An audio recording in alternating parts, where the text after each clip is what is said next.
cholesterol. So, nagulat kami. Sapagkat, Kayo aware na sa gano'n na pangyayari? hindi kasi dumaan sa amin yun, yung mga project na yan kasi sa DPWH. So, Nasya ka na ganun kalaki. dapat ito nga, ngayon, hindi sila pwedeng bumas sa Bulacan nang hindi magpapaalam sa akin. Meron na kaming ordinansa tungkol dyan, na kailangan bawat gagawin nila ay dadaan nila sa amin, magkakaroon sa amin, and then acceptance after the project. So, para sigurado natin, natin magagawa ito, magagampanan yung project talaga mismo na gagawin talaga at makikita namin para mawasan. God, yung mga names na nabanggit, yung mga tao na nakausap. Yung mga nabanggit, Nabanggit yung sa mga involved. O sa chance na nakausap mo, pinagsabihan mo, sino pa mo? Well, sa totoo lang, hindi nyo rin kita-kita. Hindi nyo rin kita rin. Kasi, nandun sila. Kasi hindi rin kami actually nakikita yung mga congressman. At, hindi na, basta hindi kami kausap. Ito muli lang. Nalulungkot ka ba ng mga kapwa mo artista na yung mga tinaganda? Kahit siyempre, nakakalungkot eh. Pero, hindi natin alam. Let us see, medyo masakit din para sa kapwa.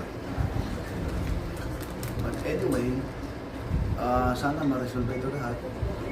At magawa naman ito ng paraan. Ginagawa naman nila ng paraan.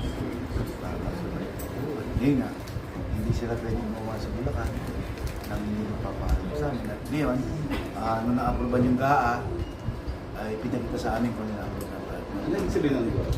Yung General Appraisal Act. Yung act o yun. Appraisal Act. Yung mga LGOs na lang ang kausap. LGOs na lang ang dapat. Oo, gano'n na. Kahit yung mga... Nagsalita na ako dun sa kahapon. Sa flag ceremony, nag-egg na ako ng aking mensahe. Igalang din na yan. Nandun na ka nakapost po. Nakapost. So kasi ka naman sa'yo, inis-inis. Pero may nag-deny nga na yung nababanggit na government, dininay niyo. Hindi nga po sa...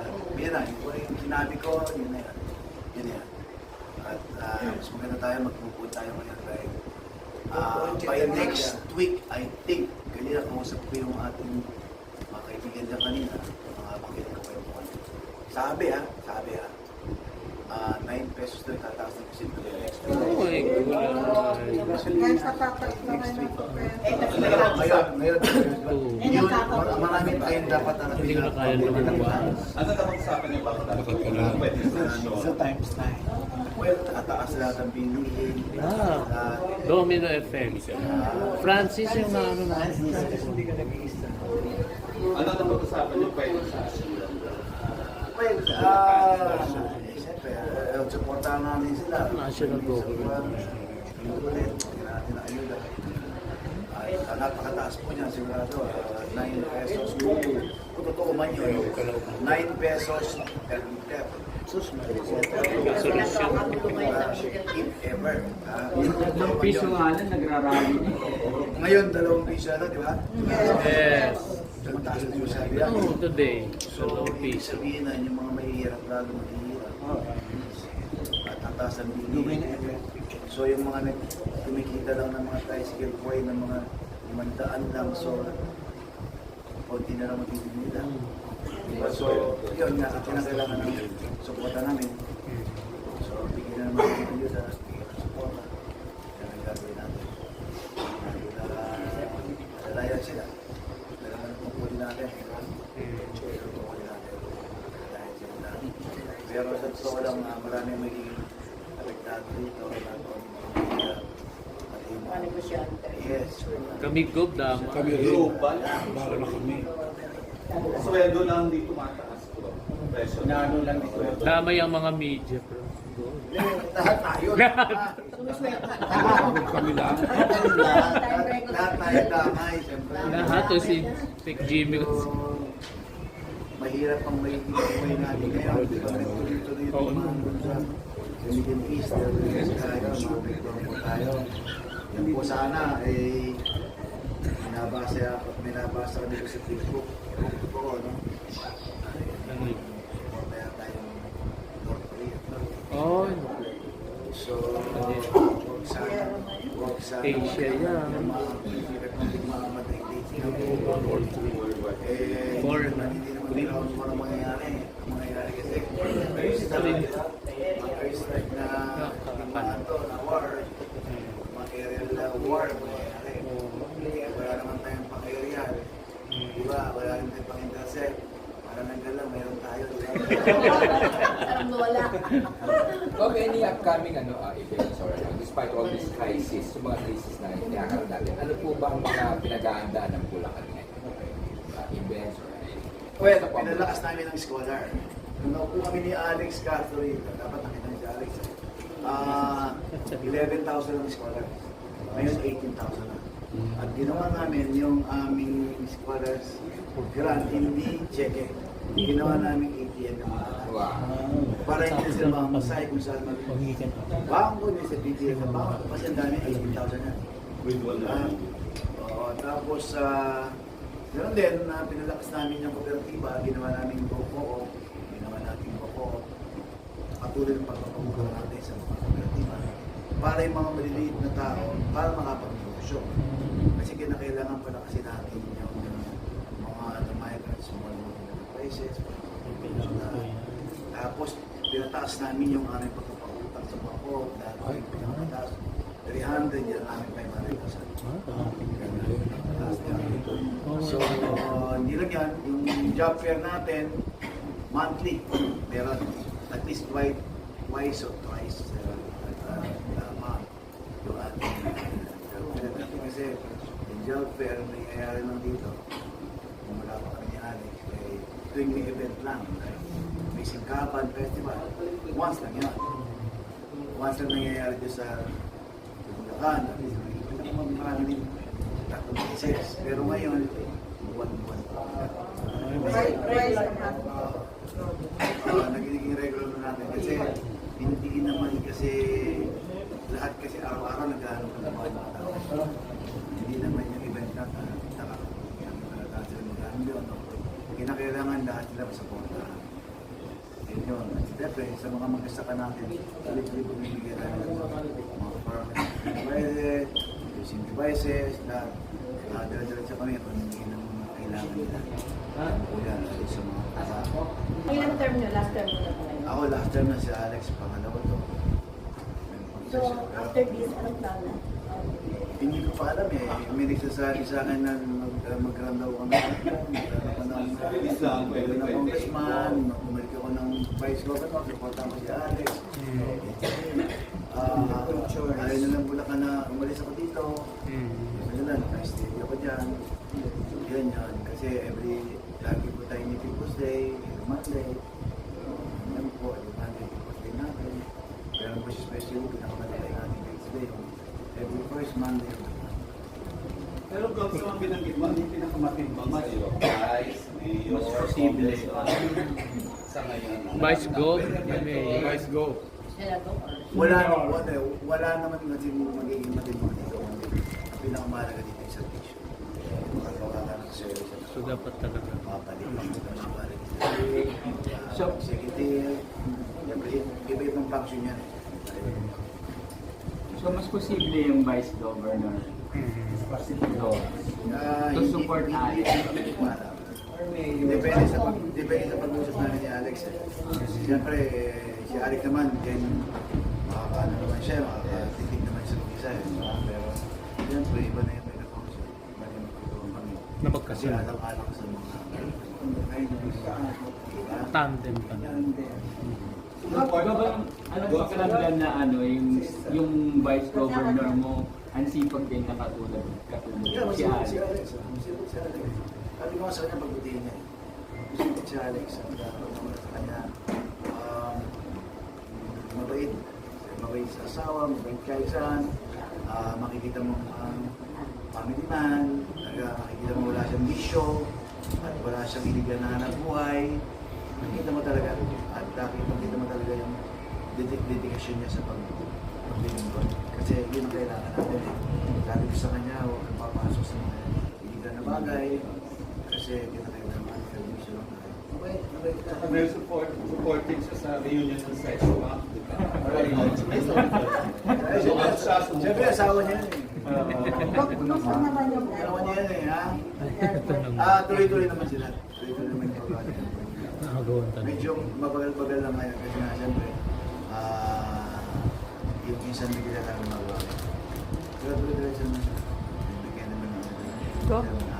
Gob, speaking of Alex, kung kayo ho ba, meron kayong asawa na parang sex bomb, papayagan niyo ho ba siyang sumayaw-sayaw sa maraming tao? Hindi naman ako madamot. Di ba? Ang babae kasi ngayon at ang lalaki nagtutulungan yan eh. Di ba? Hindi naman po pwede mo. Siyempre, karigahan ng asawa mo yun. Ibigay mo, pati mo na, mag-ingat ka. Ano na? Kayo. Kaya, Pinagpipistahan daw yung kaseksihan ng mga lalaki ring mga view, audience, ganyan. Pinagpipestahan yung mga Oo. lalaki. Ayon kay Alvin Arana. ayun kay ano Alex. Depende yun sa mata ng manonood. Yes. Kung ikaw magkakaroon ng mali siya doon sa panonood mo, ikaw nagkakasala. Di ba? Depende yun. At wala namang masagwa doon nila. Nakita ko naman. Nanood po kayo? Anong row? Anong round? Ay.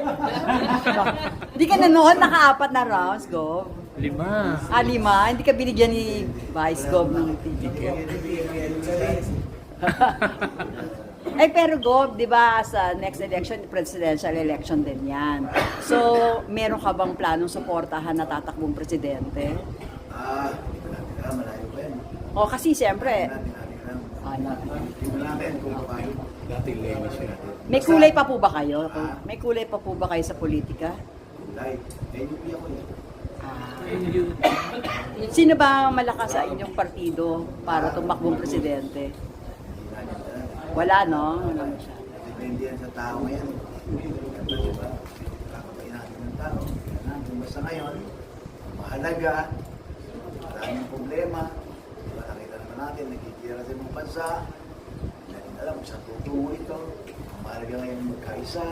Siyempre, harapin ang mga problema para sa mga tao, lalo na mga natin sa mga bansa. Siyempre, lalo sa mga natin sa Middle East, na-apektuhan ng gera. So, yun ang dapat supportahan. Maiwin nito kung talagang gusto mo yun. Hindi lang kaya ko ng buhay. Gob, Yung mga halimbawa official kung natin nagigero din. Go. Gob, halimbawa maatanong kayo, anong batas ang pwede nyong isuggest para sa road rage? Para sa Road rage. Kasi ang dami kahit sa Manila, ang dami mga ganyang kaso. Pero ang sabi ngayon, parang pag may insidente kahit light lang, babawian ka ng lisensya. May mga nagsasuggest ng ganyan eh. What about you po? depende naman yan kung anong klaseng road rage kung Kahit daw light ko, forever ng ban na hindi na mabibigyan ng lisensya para mag-drive.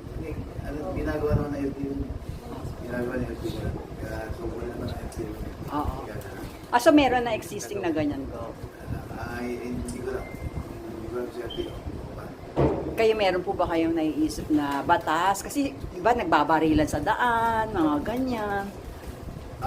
Minamamatay na bata. Kung papak natin mga solusyonan itong darating na panahon na pagtaas ng mga BBM.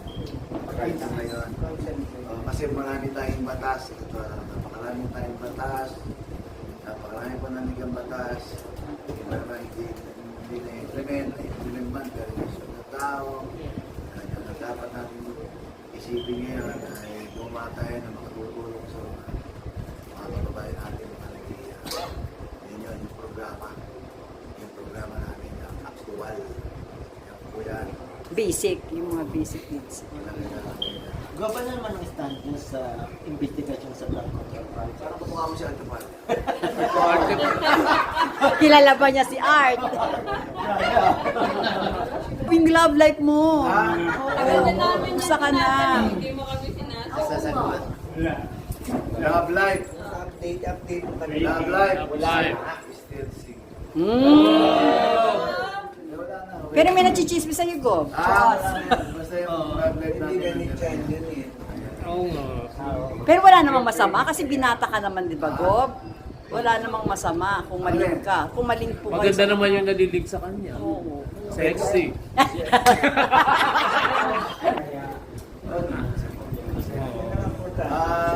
Ang shota ko ngayon ay puro senior citizen. Ay! Ang kinilig si Tita Linda. Ay, Ayan na. How I been ako, Gob, isa na lang. Kasi nabasa ko sa comment section. Iba, ano ba yung nasa noo mo? Talaga bang part yan ng katawan mo? Kasi baka yan, di ba may mga umbok tayo sa mga noo. Third. Eh? Ba't nga maumbok?